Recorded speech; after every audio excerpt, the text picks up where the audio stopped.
Hello, and welcome back to another episode of Healing Our Community with Dr. Ray and Jean. Hi, I'm Dr. Ray. And I'm Jean. And our podcast is about having a real talk, real conversations about mental health. And we're bringing it to you, all of Western Slope, specifically Delta County. So today's episode, we're talking about attachment styles. And, we're going to get just kind of a little bit technical just in the beginning to explain it. And explain where it came from. And then we're going to talk a little bit more with non-clinical ease, non-clinical speak, that kind of thing. Right? Great. Yeah. I've got my Costa Rica mug right here, some coffee ready to go today. Are you? Yeah, let's go. And Jean is feeling a little bit better today. Getting there. Yeah. Thank you for all your well wishes. Yes. So, Wired for Love, the science of attachment styles. That's our title today of this podcast, and we're talking about attachment styles. Which attachment styles it's got a long history. It started with psychologist John Bowlby, and then Mary Ainsworth. She came up with an experiment, and that experiment kind of gave a little bit more clarity as to what attachment styles really are, right? And she was doing this experiment specifically with kids. So the kid would, they would be playing, and then a stranger comes in, and then the mother leaves, and then there's a reunion, and then the mother leaves again, and the stranger enters, and then there's a final reunion. And so, like with all of these different situations, she called it the strange situation. She was able to identify different patterns in the way that the kids responded based on the attachment between the mother and the child. And she had come up with 4 different ones: secure, insecure, avoidant, insecure, resistant, and disorganized. So that is Mary Ainsworth's study. Now, there's another therapist, or not therapist, there's another psychologist. Hold on, let's explain this a little bit more. Okay. You just kind of threw it out there. I'm throwing it out there. So secure attachment is when you're relatively certain that your caregivers are going to meet your needs. So if you're hungry, if you're tired, if you're sick, if you have an accident, someone comes fairly regularly and consistently and takes care of you and meets those needs. And that's where a secure attachment comes from. We all have human parents, so I don't know if anyone has truly a very, very, very secure attachment, although I think I just read something that's like 50% of people have secure attachment. 50%? Yeah, I think that's really I haven't high. seen it. That's So really the high. second form is this insecure attachment, also called anxious attachment. And anxious attachment happens in one of 2 ways. One way it happens is when a child isn't so sure their parent is going to meet their needs, so they parent the parent to parent them. Don't forget, Mom, you got to sign this paper I have due in school, and I have a doctor's appointment later, and you're supposed to take me. And so they're very anxious about monitoring their parent. The other way anxious attachment happens is when the parent over anticipates the child's needs. Eat, you're hungry, wear a coat, you're cold. So before the child can feel those feelings of hunger or cold, someone's already telling them what to do. So they're very anxious and trusting themselves in the world, and so they don't want to be away from their parent because they're not sure if they can take care of themselves. Then the next attachment is dismissive attachment. What is she use? Insecure something. Insecure, resistant. Yeah. But, so different places have different words for this. But dismissive attachment is when a child's pretty certain their parent is not going to be there for them, and they do their best to get their needs met, and they don't really need other people. They don't really trust other people, and they kind of take care of themselves. And they're generally happy people, but they have, we'll talk about how it shows up in a relationship in a difficult way. And then the 4th style is a blend of that anxious and avoidant, anxious, dismissive attachment. And that's, I think, what we all have on some continuum, where we're anxious about being abandoned, and we are also avoidant about not getting swallowed up in a relationship and losing our sense of self. Yeah, the 4th style that she actually labeled as disorganized is, typically comes from a childhood where there's abuse, where a parent is maybe also had been abused, in their childhood as well. And so there's just a lot of chaos in that kind of a household. And, maybe this kind of make more sense, if we talk about how it applied. There's a researcher, Hazan and Shaver, who applied this theory to relationships, and how that kind of shows up in adult relationships as far as like our earlier attachments.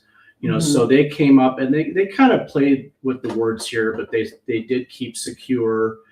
They have anxious, preoccupied, they have fearful, avoidant, and they have dismissive, avoidant. And so they kind of put it on this continuum here between anxiety and avoidance axes. So here, as you see on the left-hand side, there's low anxiety up to high anxiety. So it's an anxiety of a relationship.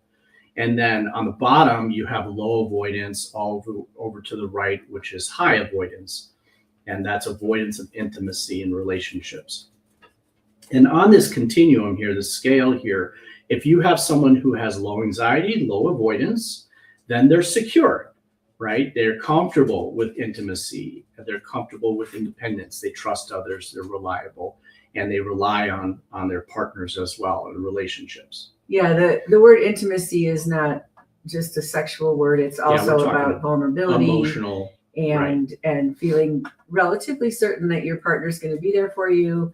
They're not off having an affair. They are concerned about you and the family, and they show up. And so a secure attachment would also attract a secure attachment. A secure attachment would not be attracted to any of the other three. So if we go up on the left side for high anxiety, we're still staying with low avoidance of intimacy. We have the anxious, preoccupied. And so this is a person who fears rejection. They seek frequent reassurance. They're hyper vigilant in their relationships, right? So you can imagine what that would look like in a relationship.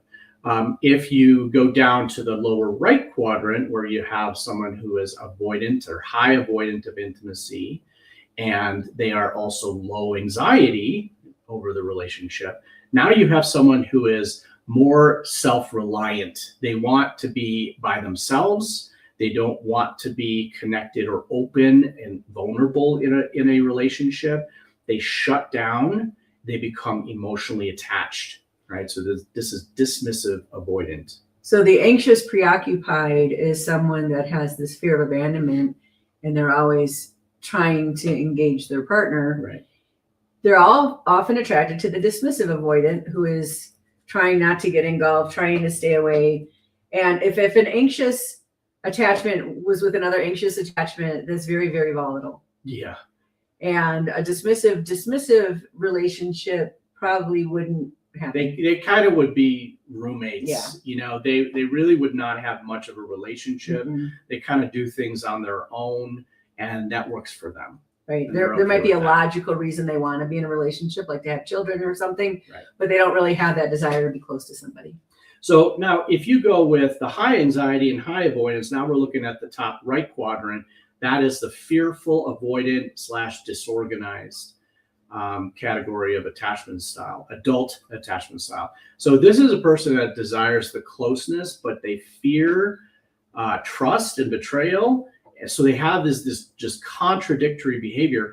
It's very unsettling to be in a relationship with someone like this. Typically, as I mentioned before, with Mary Ainsworth, attachment style is a disorganized style of attachment. Typically comes from a household where there was a lot of chaos.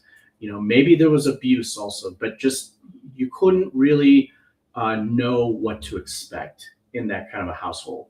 And you need to remember, these are on a continuum. And so there is, if you think about the bell-shaped curve, where 96% of people are going to be in some sort of normal range with these behaviors, and then there's the 2% outliers on either side.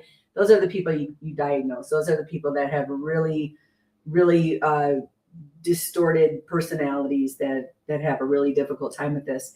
And so I don't want you to be afraid that if you see yourself in some of these, that's a problem. We're actually designed this way. We are designed to attach. If any of you have ever rescued a dog, you will see this in your dog. Your dog will have that anxiety or will have that dismissiveness. Especially if they came from an abusive situation, right? Mhm. They're going to have that distrust. Right. And you're going to see the anxiousness that's going on within them. And you know it takes a lot for you to build that trust back up with them. Okay.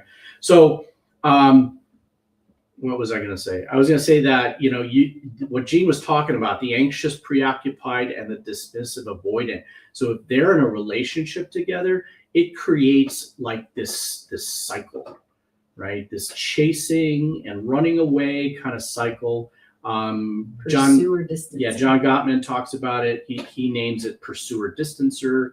The more the person pursues, the more the other person distances. And so it's called the anxious avoidant trap.